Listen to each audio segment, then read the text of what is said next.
Assalamualaikum warahmatullahi wabarakatuh. Ini adalah video praktikum saya tentang ciri-ciri makhluk hidup.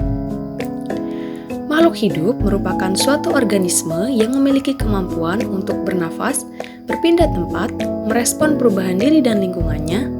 Makhluk hidup terbagi menjadi 3 kelompok yang berbeda, yaitu manusia, hewan, dan tumbuhan. Dari ketiga jenis makhluk hidup tersebut, kehidupan saling berinteraksi satu sama lain. Ciri-ciri makhluk hidup diantaranya adalah bernafas, bergerak, membutuhkan makan dan minum, peka terhadap rangsang, tumbuh dan berkembang biak, mengeluarkan zat sisa, dan beradaptasi. Mari kita mulai pengamatannya. Pengamatan ini saya lakukan di lingkungan yang ada di sekitar tempat tinggal saya. Yang saya butuhkan dalam pengamatan ini adalah alat-alat tulis dan tabel pengamatan yang sudah saya buat sebelumnya. Mari kita mulai amati ciri-ciri makhluk hidup.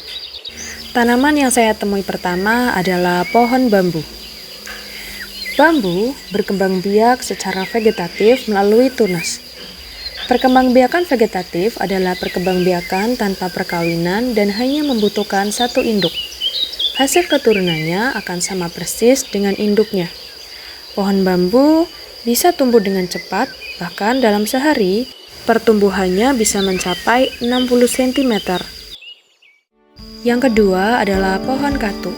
Pohon katu dapat berkembang biak dengan cara vegetatif buatan, yaitu dengan menancapkan batangnya ke dalam tanah. Yang ketiga adalah putri malu. Tumbuhan putri malu memiliki kemampuan gerak seismonasti, sehingga daunnya akan menguncup saat disentuh, ditiup, atau dipanaskan. Itulah kenapa tumbuhan putri malu disebut tumbuhan yang peka terhadap rangsang atau sentuhan.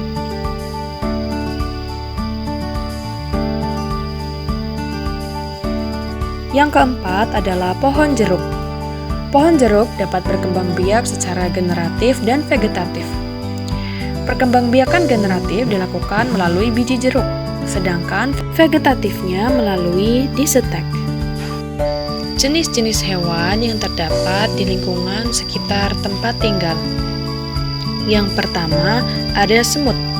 Semut merupakan serangga sosial yang termasuk ke dalam ordo Hymenoptera dan famili Formicidae yang memiliki kurang lebih 12.000 spesies. Semut berkembang biak dengan cara bertelur. Yang kedua ada belalang. Belalang adalah serangga yang berkembang biak dengan cara bertelur atau ovipar. Seperti kebanyakan serangga lainnya, setelah telur menetas, belalang akan melalui proses metamorfosis tidak sempurna untuk mencapai tahap dewasa.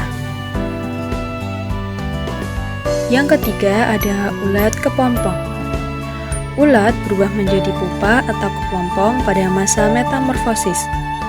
Tahap ini disebut sebagai fase istirahat karena pupa dibungkus oleh cangkang yang keras, sebelum akhirnya menetas menjadi kupu-kupu.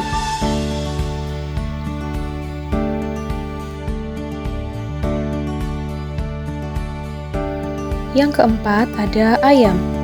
Ayam berkembang biak dengan cara bertelur atau ovipar. Ayam memiliki daur hidup yang non-metamorfosis, yaitu tidak mengalami perubahan bentuk. Yang kelima ada lalat.